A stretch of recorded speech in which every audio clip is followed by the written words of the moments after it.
আসসালামু আলাইকুম, কেমন আছেন সবাই? একটি কর্মব্যস্ত বৃষ্টির দিনে সবার সামনে হাজির হয়ে গেলাম। বাচ্চাদের স্কুলে দিয়ে, বড় বাচ্চা তো একাই স্কুলে যায়, সামনেই ওর স্কুল, আর ছোটটাকে ডেকে আমাকে দিয়ে আসতে হয়।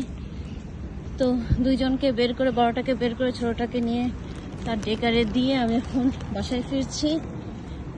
আর বৃষ্টির দিন, জাপানের বৃষ্টিটা খুব বিরক্তিকর।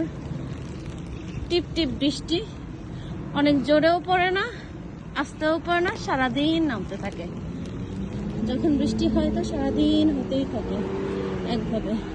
আর এই রোডটা কি সুন্দর, তাই না? এটা হচ্ছে গিঙ্কো পাতা। অটামে এই পাতাগুলো একদম হলুদ হয়ে যায়, দেখতে খুব সুন্দর লাগে। এই রাস্তাটা অনেক ভালো লাগে আমার কাছে, বিশেষ করে অটামে। আর এই সাইডে হচ্ছে সাকুরা, এই পাশটাই সাকুরা। এই রোডটার নামই সাকুরা দড়ি, দড়ি মানে রাস্তা বা রোড। আর সাকুরা ফুল হয় রাস্তার দুই ধারে, সাকুরা ফুল। এখন সাকুরা গাছের নিচ দিয়ে আমি যাব। অনেক সুন্দর রাস্তাটা, দেখতেও ভালো লাগে, যেতেও ভালো লাগে। ফুলের সময় আমি অনেকবার দেখি, এইখানকার ভিডিও দিয়েছি যখন সাকুরা ফুটে, এখানকার অনেক ভিডিও আছে আমার। কি সুন্দর না? এখন কি সুন্দর গ্রিন হয়ে গেছে। জাপানের চারটা ঋতু, চারটা ঋতুর চারটাই অনেক সুন্দর। মানে এক এক ঋতুতে এক এক রকম পরিবেশ, দেখতে সুন্দর লাগে। শীতের সময় সব গাছ মরে যায়, আর বসন্তের শুরুতে মানে গাছ মরে যায় না, গাছের পাতা সব পড়ে শুধু ডালপালা থেকে যায়।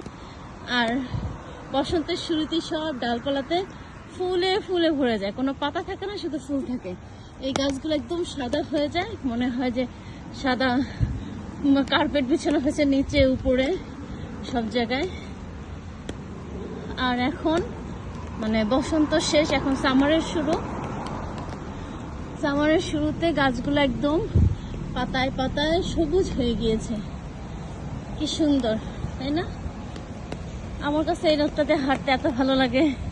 আজকে যদিও বৃষ্টি, তো বৃষ্টি হলে কি হবে, জাপানে কাজকর্ম কোনো কিছুই থেমে থাকে না বৃষ্টির জন্য, সব কিছুই টাইম মতো চলে। তবে আজকে আমার ডিউটি নেই, তাই বাসায় ব্যাক করছি। সাধারণত যেদিন আমার ডিউটি থাকে, বাচ্চাদের দিয়ে আমিও আমার কাজে চলে যাই। আর আজকে আমি বাসায় ব্যাক করছি। বাসায় ব্যাক করেও কোনো লাভ নেই, কারণ বাসায় যেয়ে আমার আরও কাজ, বরং বাসায় থাকলে বেশি কাজ। বাসায় রান্না টান্না করতে হবে, তারপরে গোছ গাছ আছে, এগুলো করতে করতে দেখা যায় যে আবার বাচ্চাদের নিয়ে আসার টাইম হয়ে যায়। ওদেরকে নিয়ে বাসায় এসে আবার ওদের ফ্রেশ করা, রেডি, খাওয়ানো দাওয়ানো, শুরু হয়ে যায় আবার অন্য কাজ। এই তো আমি সাকুরা দড়িটা পার হয়ে আসলাম, এখন আমি বাসায় যাব। তো ছোট্ট একটা ব্লগ শেয়ার করলাম সবার সাথে এই বৃষ্টির দিনে।